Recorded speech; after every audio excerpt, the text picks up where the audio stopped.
नहमदुहु व नुसल्ली अला रसूलिल करीम अम्मा बाद औज़ु बिल्लाहि मिनश शैतानिर रजीम बिस्मिल्लाहिर रहमानिर रहीम। हज़रीन इकराम अस्सलामु अलैकुम व रहमतुल्लाहि व बरकातुहू। हाज़िर हैं ख्वाबों की ताबीरों के सिलसिले में ख्वाब में बोसा लेने के हवाले से।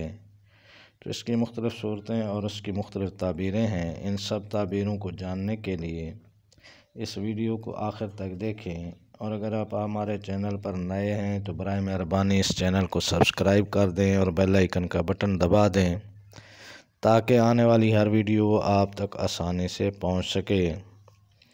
तो चलते हैं हाज़रीन ख्वाब की ताबीर की जानिब।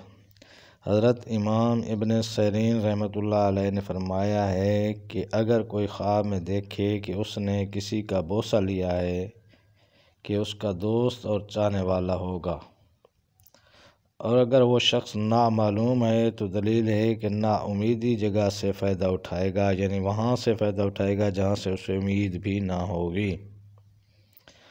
और अगर मालूम शख्स का बोसा लिया है तो दलील है कि उससे खैर व मनफ़ियत पाएगा। हज़रत इब्राहीम किरमानी रहमतुल्लाह अलैह ने फरमाया है कि अगर देखे कि किसी मर्द का शहवत से बोसा लिया है तो दलील है कि मर्द के लिए खैर करेगा, यानी उसके लिए भलाई करेगा और उसको दुआए खैर से याद रखेगा। और अगर देखे कि मर्द ने उसका बोसा लिया है तो दलील है कि उसका दोस्त और तालिब होगा, और अगर उसके ख़िलाफ़ देखे तो दलील है कि मुराद और मकसूद ना पाएगा। हज़रत इमाम जाफ़र सादिक रहमतुल्लाह अलैह ने फरमाया है कि ख्वाब में बोसे लेने की 4 वजह होती हैं। नंबर 1 खैर व मनफ़ियत, नंबर 2 हाजत रवाई, नंबर 3 दुश्मन पर फतह पाना, नंबर 4 अच्छी बात सुनना। तो ये थी हाज़रीन ख्वाब में बोसा लेने के हवाले से चंद ताबीरें।